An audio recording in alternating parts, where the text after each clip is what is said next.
मैं हूं लबना तनवीर और टारगेट फॉर आईक्यू की तरफ से आज मैं ये वीडियो लेके आई हूँ। अभी तक हमने हिस्टोरिकल स्कूल में सैवनी को पढ़ा था। पहले मैंने आप लोगों को एनालिटिकल स्कूल पढ़ाया था, उसके बाद हिस्टोरिकल स्कूल में सैवनी के बारे में पढ़ा था।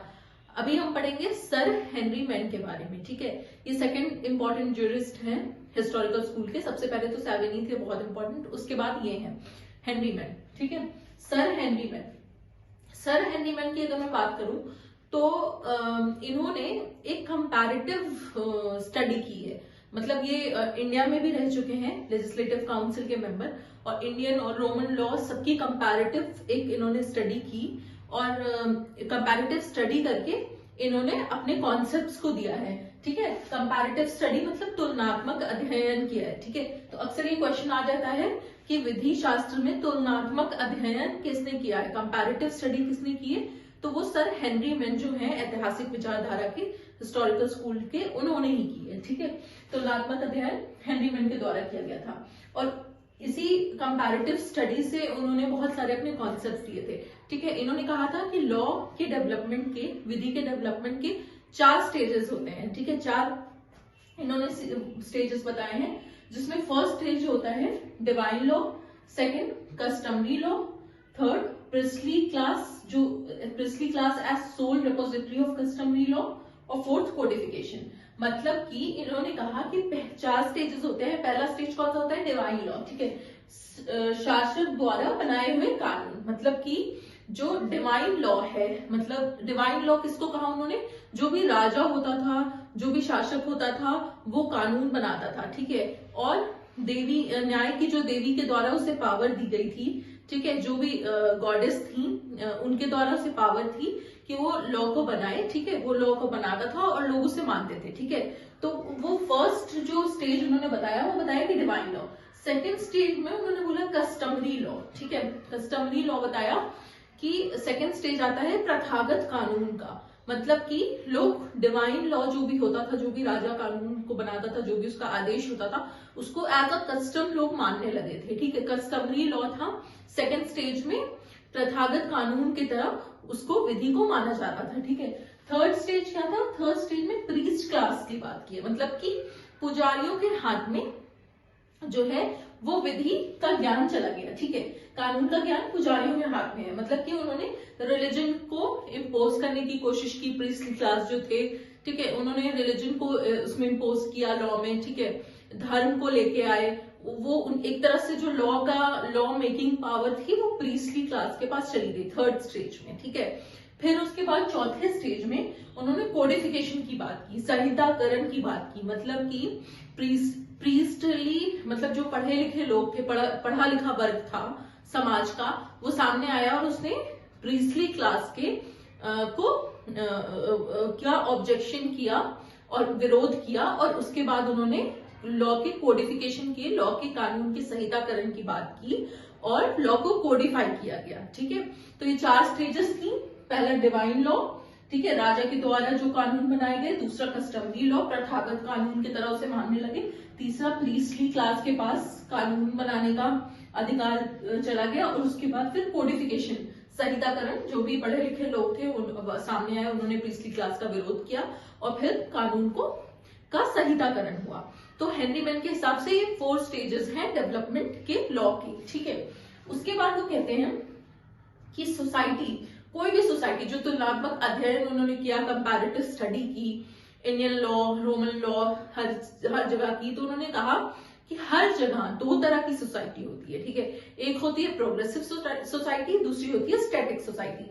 मतलब कि प्रगतिशील समाज और स्थिर समाज। ठीक है, प्रगतिशील समाज कौन सा समाज होता है, वो समाज होता है जो 4th स्टेज ऑफ लॉ होता है, मतलब कोडिफिकेशन, संहिताकरण से भी आगे बढ़ चुका है। ठीक है, ये और एक स्टेज आगे बढ़ चुके हैं या फिर अभी तक बढ़ रहे हैं, उन्हें हम प्रोग्रेसिव सोसाइटी, उन्हें हम प्रगतिशील समाज कहते हैं।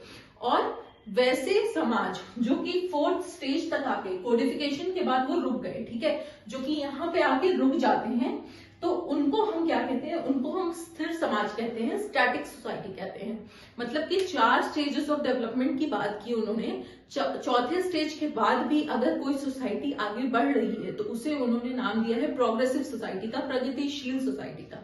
और जो सोसाइटी 4 स्टेजेस के बाद रुक जाती है वहीं पे कोडिफिकेशन पे उसे कहते हैं स्थिर समाज।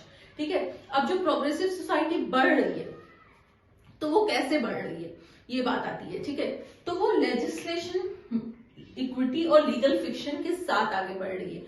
जो भी सोसाइटी इन तीनों चीजों को ध्यान में रखते हुए आगे बढ़ी, ठीक है, उसे हेनरी मैन ने प्रोग्रेसिव सोसाइटी कहा।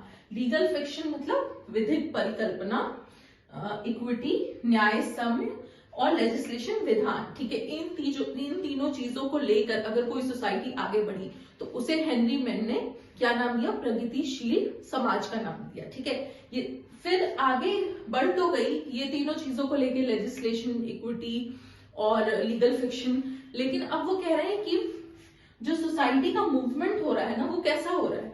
वो हो रहा है स्टेटस टू कॉन्ट्रैक्ट। ठीक है, movement of progressive societies from status to contract. ये बहुत इंपॉर्टेंट पॉइंट है। हेनरी मैन का कॉन्सेप्ट है कि जो मूवमेंट हुआ है प्रोग्रेसिव सोसाइटीज का, वो कैसा हुआ है? वो स्टेटस टू कॉन्ट्रैक्ट हुआ है। मतलब कि प्रगतिशील समाज का जो संचालन हुआ है वो प्रस्तुति से संविदा की ओर हुआ है।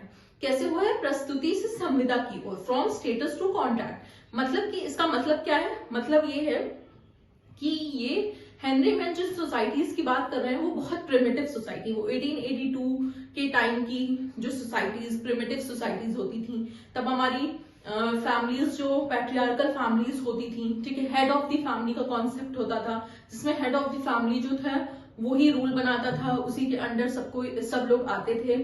और हेड ऑफ द फैमिली की बात उन्होंने की है तो जैसे कि मतलब मान लीजिए जो हमारा कॉन्ट्रैक्ट उस टाइम पे जो होता था, जैसे कि लेबर होता था, लेबर कोड, मतलब जो भी लेबर काम करते थे या जो भी लोग काम करते थे वो किसी के अंडर काम करते थे, हेड कोई था। ठीक है, उनका व्यक्तिगत कुछ भी लेना देना नहीं था, कुछ भी समझौते की बात नहीं थी। तो हेड ऑफ द फैमिली और हेड ऑफ द ऑर्गेनाइजेशन के अंडर वो काम करते थे।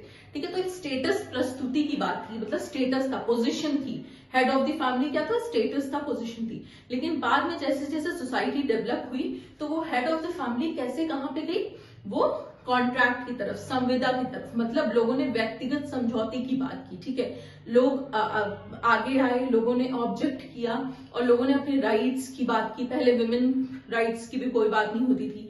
बाद में धीरे धीरे लेबर कोड, सोशल सिक्योरिटी, जितने भी बिल्स होते हैं, जितने भी हमारे सारे लेबर्स के लिए जो भी कोड आए, वो सारे क्या है? अब क्या है? अब वो कॉन्ट्रैक्ट की तरह डील होता है। ठीक है, कॉन्ट्रैक्ट होता है एक दूसरे के बीच में।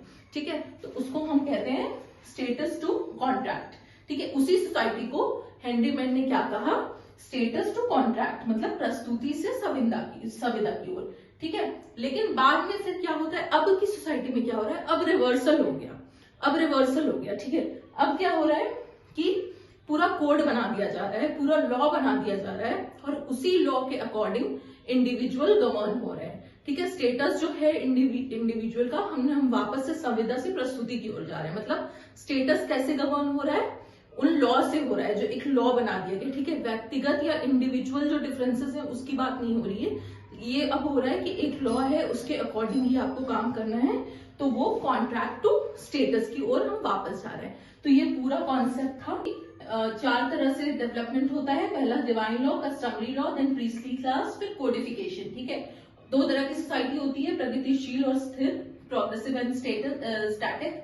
और मूवमेंट प्रोग्रेसिव सोसाइटी का कैसे होता है? लीगल फिक्शन, इक्विटी और लेजिस्लेशन को लेकर जो आगे बढ़ी वो सोसाइटी प्रोग्रेसिव सोसाइटीज होती है। और मूवमेंट कैसे होता है? फ्रॉम स्टेटस टू कॉन्ट्रैक्ट, मतलब कि प्रस्तुति से संविदा की ओर जो है वो मूवमेंट होता है। रिवर्सल, आज के जमाने में रिवर्सल हो रहा है, कॉन्ट्रैक्ट टू स्टेटस वापस जा रहे हैं। ठीक है, अब अगर बुक्स की बात करें तो हेनरी मैन की इंपॉर्टेंट बुक्स है। सबसे इंपॉर्टेंट एंशिएंट लॉ है। ठीक है, जो कि उनकी बुक थी जिसमें कि उन्होंने अपने ये सारे कॉन्सेप्ट्स दिए थे। उसके बाद आपकी विलेज कम्युनिटीज, ठीक है, early history of institution, dissertation of early law and custom. ठीक है, ये मेजर वर्क्स है हेनरी मैन के। Ancient law, village communities, early history of institution, dissertation of early law and custom. ठीक है, ये सारे कॉन्सेप्ट जो थे वो हेनरी मैन के थे, जो कि आज मुझे आपके साथ डिस्कस करना था। और अगर आपको क्लास अच्छी लगी तो प्लीज कमेंट सेक्शन में बताइएगा। Thank you so much.